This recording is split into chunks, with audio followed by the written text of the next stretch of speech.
আমাদের এই আন্দোলনে সারা বাংলাদেশের ছাত্ররা যেভাবে নেমে এসেছিল এবং প্রথম থেকেই জগন্নাথ বিশ্ববিদ্যালয়ের শিক্ষার্থীরা গুরুত্বপূর্ণ ভূমিকা পালন করেছিল এই আন্দোলনে। এবং আমরা দেখেছি যে সাজিদরা আজকে জাতীয় বীরে পরিণত হয়েছে।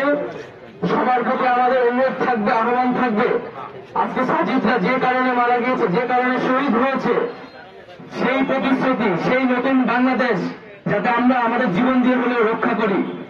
আমরা শপথ নিচ্ছি, সাজিদের রক্তের শপথ আমরা নিচ্ছি যে সাজিদদের যে প্রতিশ্রুতি সেটা আমরা আমাদের জীবন দিয়ে হলে রক্ষা করব এবং যে বৈষম্যহীন বাংলাদেশ, যে স্বৈরাচার মুক্ত বাংলাদেশ, সেই বাংলাদেশকে আমরা আগিয়ে রাখবো। আমরা দেখছি যে আমাদের ভাইরা এখনো হাসপাতালে চিকিৎসাধীন। গতকালকে সাজিদ মারা গিয়েছে, আজকে জানি না কে মারা যাবে।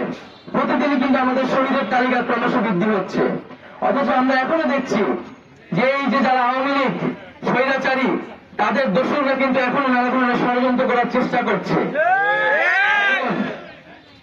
শোক দিবসের নামে সেই পরাজিত শক্তি, সেই আওয়ামী শক্তিকে যদি কেউ পুনর্বাসন করার চেষ্টা করে তাহলে কিন্তু বাংলার ছাত্র সমাজ তা প্রতিহত করবে। আমি সবাইকে আহ্বান জানাবো সাজিদের চেতনাকে যাতে আমরা ধারণ করি এবং আগামীর বাংলাদেশ হবে সাজিদের বাংলাদেশ।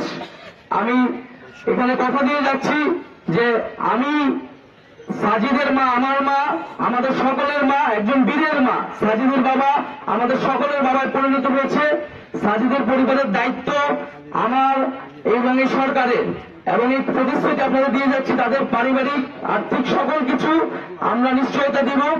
এবং এই যে যারা হত্যা হয়েছে, ছাত্রদেরকে, জনগণকে যারা হত্যা করেছে, এই হত্যার বিচার দ্রুত সময়ের মধ্যে করা হবে।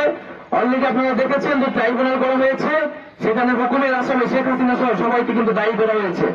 আমরা এই সুষ্ঠু তদন্ত এবং সাজিদকে কারা গুলি করেছে, কাদের নির্দেশে গুলি করা হয়েছে, এর দ্রুত সময়ের মধ্যে বিচার নিশ্চিত করব। সবাইকে ধন্যবাদ জানাচ্ছি। আসসালামু আলাইকুম।